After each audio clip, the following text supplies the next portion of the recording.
fix this. Yep. I knew something was up. All these came unhooked.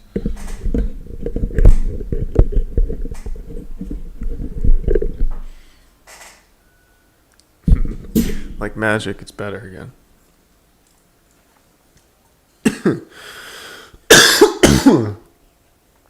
So, good morning once again. Just to let you guys know, I put out a warning on Facebook. Sometimes I'm gonna try and get better at putting out these warnings, but I put them out saying that I'm gonna be going live at 8:45. That's basically, it's not saying that I'm gonna be live exactly at 8:45. That means that at 8:45 I'm gonna start going live, and it usually takes me about 5 minutes to go live. So anywhere between 8:45 and 8:50 is usually when we'll start. Now you could say, Riley, why don't you start getting ready earlier? Well, that's a big question I've been asking myself for 20 years. And what I realized is it's just how I am. So I need to let you know how I am, because you might not be aware. So I have a thing of running late for everything, and it's basically because I just wait until the last minute, because I'm trying to get the most out of what I'm doing. So a little bit about me. You might not know this, but I have a hard time with like everything, right? And so things almost always take me longer to do. So I need to focus really hard. And so I try to make sure that the things I'm focusing on, I'm paying as much detail to them and being as present on them as possible. So I try to get the most out of everything I'm doing, basically. And then like it's hard stops in between. And so, you'll notice if you have a conversation with me, even in a conversation, like if we're talking about the weather, you're not going to hold me for very long, because I need to go deep on everything I do, and it's just how I am. I used to get really annoyed with how I was, because I wasn't like everybody else, and I always thought you had to fit in, so I was always trying to fit in. And funny thing about trying to fit in is that actually calls more attention to you, because it's an insecurity thing, right? It's driven by insecurity. And when you're insecure about something, like, people smell it. And so just by you trying to fit in, unless these are good-hearted people, but that thing right there will be the thing that leads to your exclusion. It's because you were trying to fit in. And when I was in school, I learned that lesson so many fucking times. But I didn't, I knew I should kind of be comfortable with who I was. And when I was talking to people, they'd be like, oh, you have no shame, or, stuff like that, or whatever. But it wasn't that I was comfortable. It was just that, I dealt with the consequences so many times before of not fitting in, that I just didn't give a fuck anymore. You know what I mean? It didn't really matter to me whether you liked me or not. But what I recognize now about most people in the world is, because we don't all come from the same place. Well, we all come from the same place, but our upbringings aren't all the same. And because of that, we all have different ways of thinking about things. And so I didn't realize that not everybody, actually, in fact, most people don't see the world that way. Most people see the world the other way. And that this is, it gets kind of fucking hard, because it's the way I grew up, I wouldn't wish that on anybody, right? But I also see people dealing with a lot of the issues. Now, this is me as an adult. Me as an adult see other adults dealing with a lot of the issues that I got over when I was a kid, because I didn't have a choice, right? I had to get over it because nobody was going to fucking help me. And so, there is that thing that not having support kind of fucking teaches you. And there is there's a power in independence, right? Because, and so it's funny, because I was putting together the was it man, I wish I didn't fail English in high school, but I was putting together the outline for my book, and basically I got to chapter 5, and it's like hitting rock bottom, like what to do when you hit rock bottom. And like, dude, I've fucking hit rock. It's like somebody dropped me out of an airplane without an airbag without a parachute, and I literally slammed into rocks. Like, I've had that happen so many fucking times before. And I think that most of us haven't hit it enough. Like, yo, what's up, Devontae? I think most of us haven't. I think, dude, I think that our society keeps us from hitting the bottom, right? Like, I think that our world is set up so you never actually touch the bottom. It's like swimming in the deep end, right? And that's cool, right? But eventually, like, that water fucking runs out, and the bottom is there, right? Like, so my mom died a month ago, my real mom, and that was. I wish I could say that was the deepest, darkest hole I've ever been in, because that brought back the memories of the childhood, the stories of the abuse, and even more revelations from other family members. And that was fucking hard to deal with, but it wasn't the bottom, right? It wasn't the deepest bottom I've ever been in. It was rock bottom for this year, for my year, like for this time period of my life. But dude, you want to talk about fucking rock bottom? Like, I have some stories that I'm saving for my book that you wouldn't fucking believe. Like, you would be like, you're making that up. And I wish I was. I wish I was that creative. I'm actually not. I'm more analytical, I think, maybe for that reason, right? And so the thing is like, first of all, I would never wish rock bottom on anybody, right?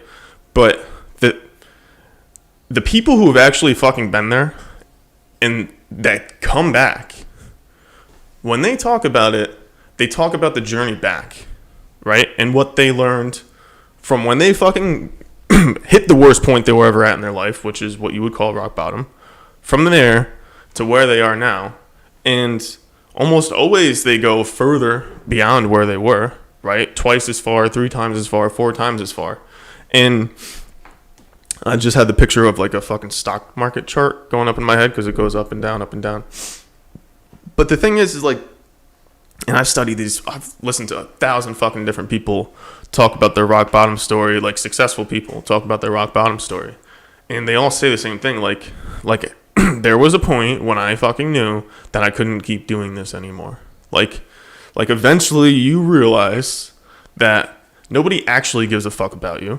Whatever they really say, like even the people that love you, they love you, but they're not gonna fucking do the work for you. Like, they're just not going to, right? And so that's what I mean by nobody's gonna help you. It's not that nobody's gonna give you food. Like, there's a fucking food pantry down, like maybe not down the street, but there's a food pantry pretty close. Go to the church. Guarantee there's a food pantry there.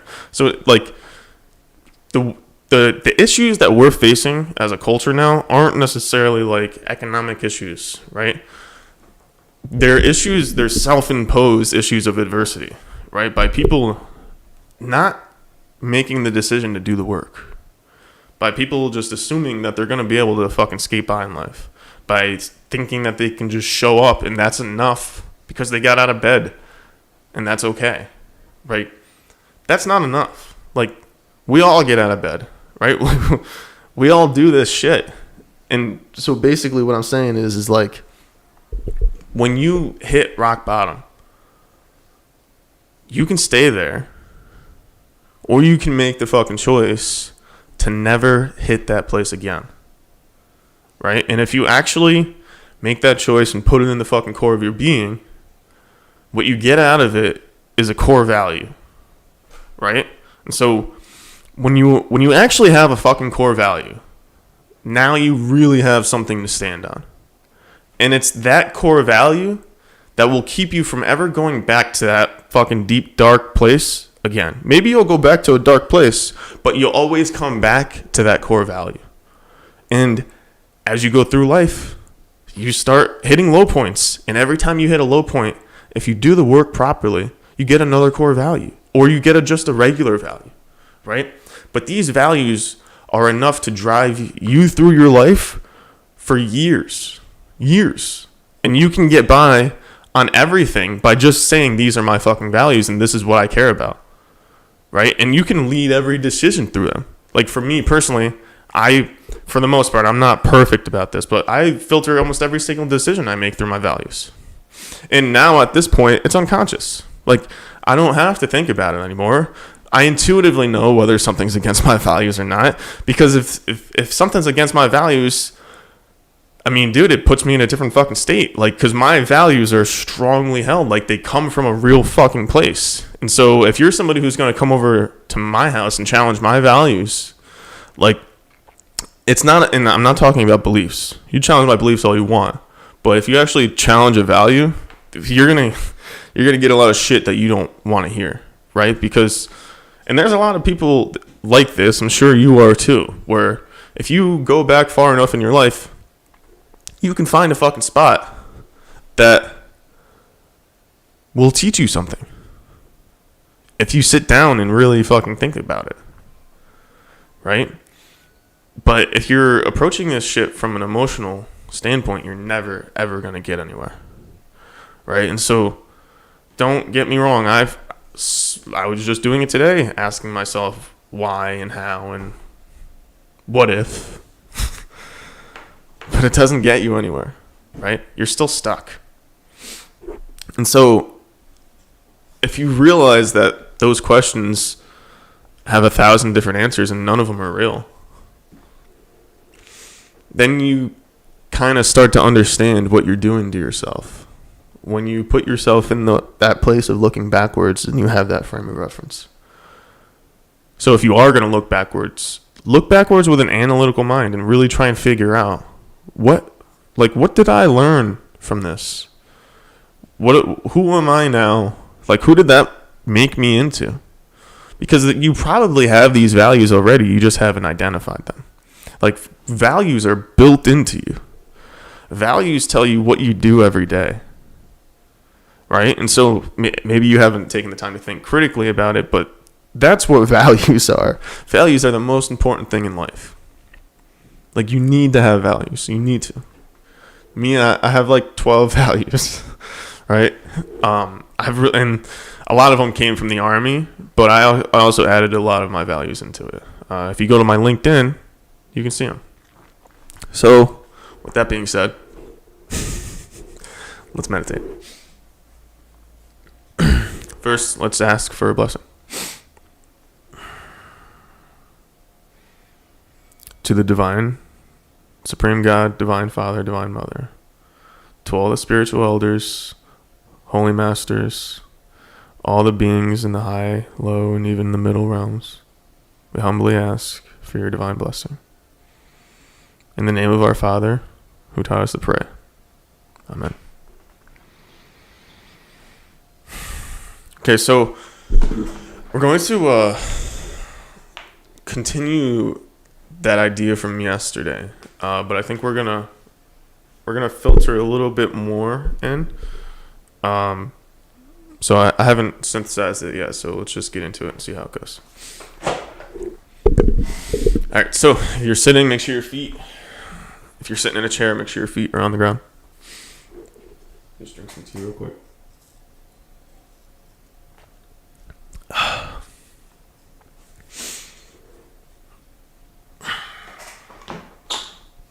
Go ahead and close your eyes. Take a deep breath.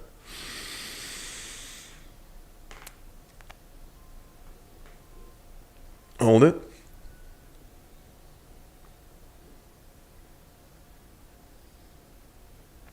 Swirl it around.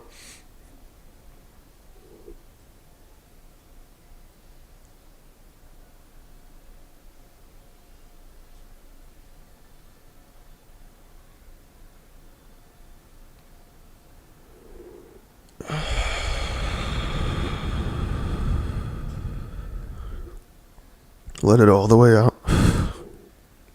Hold it.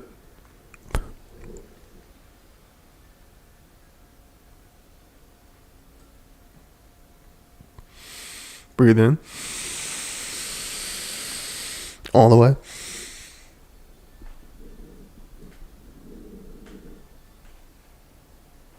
Hold it.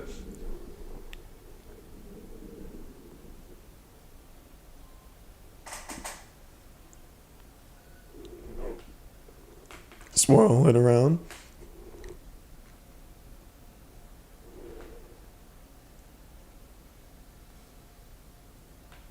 Let it out.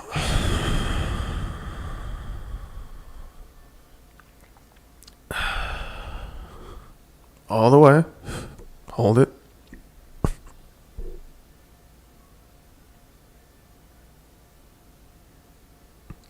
Breathe in.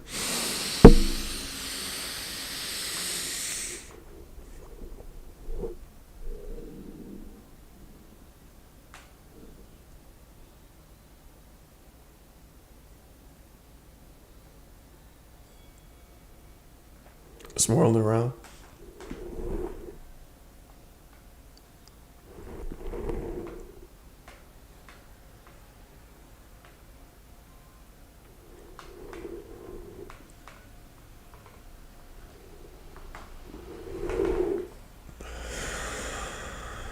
Let it out.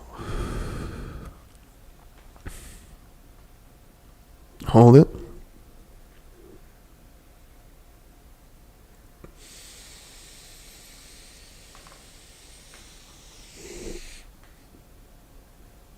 Breathe in. Hold it. Swirl.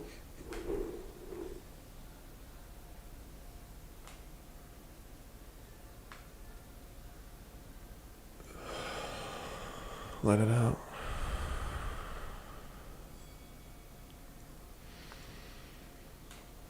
Now that we're in this space, I want you to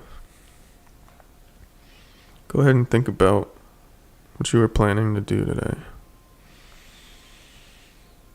Picture the people that you were going to meet, the things that you want to do, maybe the food you want to eat. Bring all those things into your head. Let them be right in front of you. Go ahead and take a deep breath. Hold it.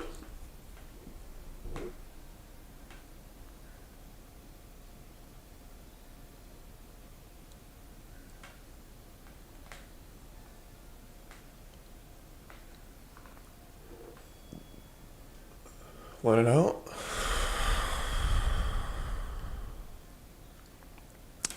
Now, are those things still in front of you? They should be.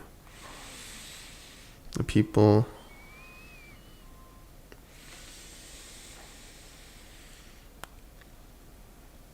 Go ahead and take another deep breath.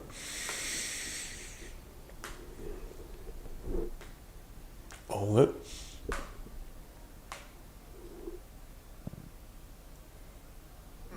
Swirl it. Now we're going to clench and push.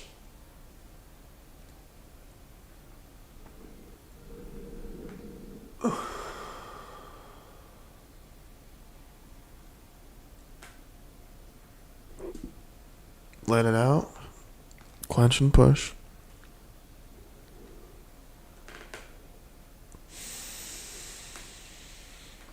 Now take another deep breath in.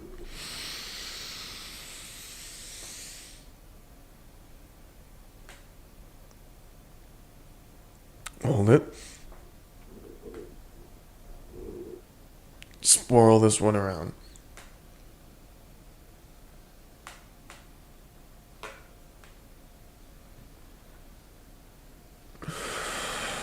Let it out.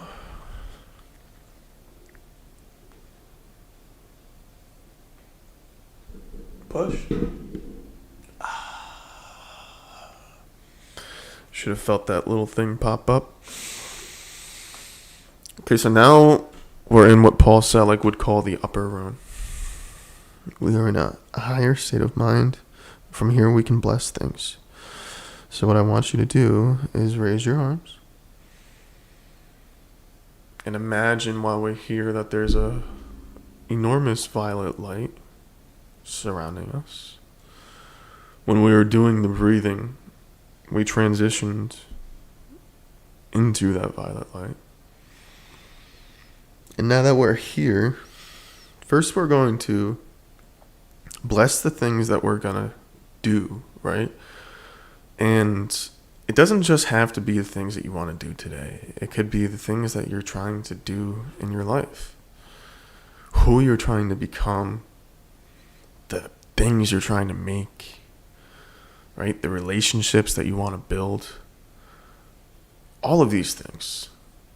And you might even feel yourself expanding as you picture these, right? You'll see my hands are getting a little wider. And there's always room for more, right? So don't think that that you can't have all of these things that you want. Like you can, right? But first you need to bless them.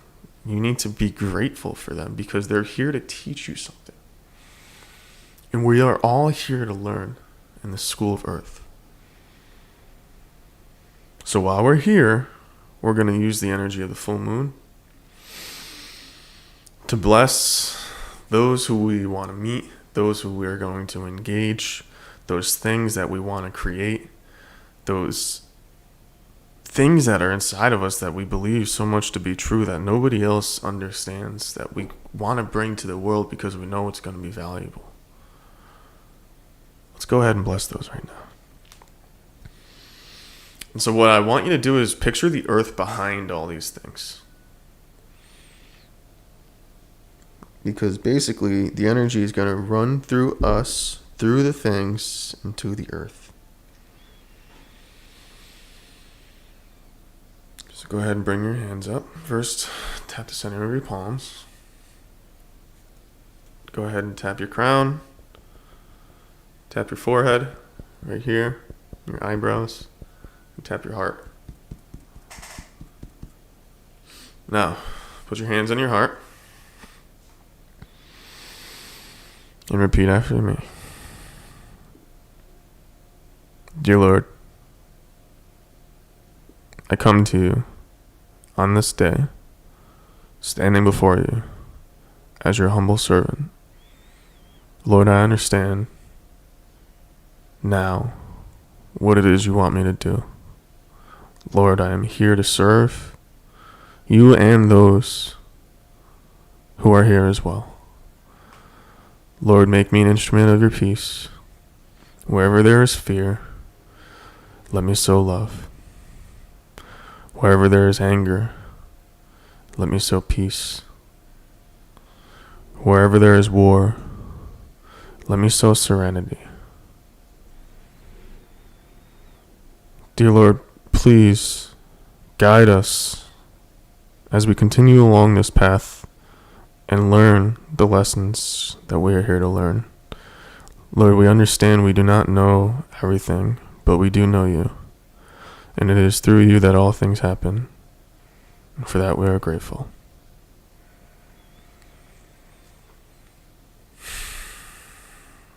So now we're going to reach our hands out. And we're going to go ahead and bless. Now we're just going to chant Om for now. And you can chant with me if you want.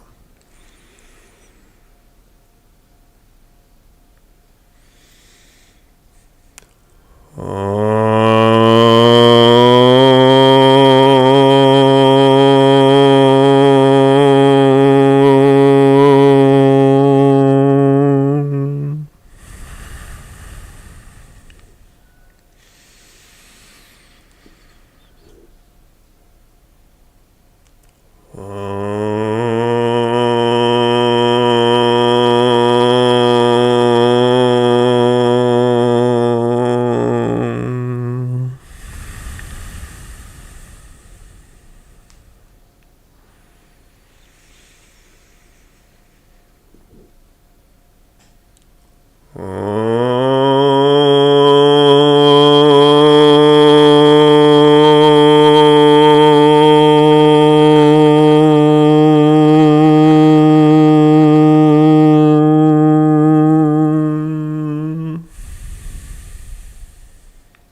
keep your hands up.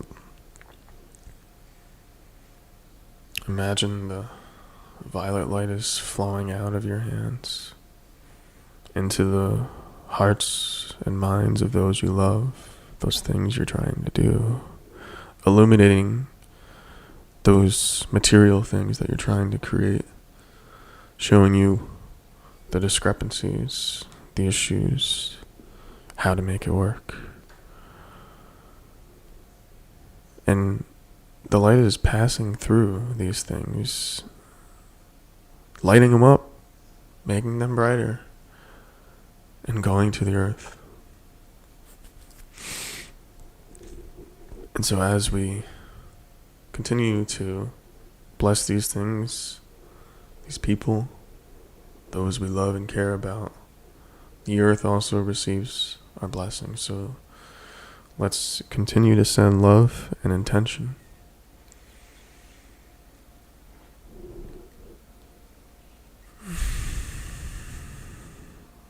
Now that we've blessed these things that we love, I want you to think of the things that you hate. Bring up all that nasty shit. Go there right now in your mind. Go to the person you hate the most. Put them in your mind. If it's yourself, put yourself there. It can be a bunch of people too. It can be things. All those things that you hate, put them in front of you right now.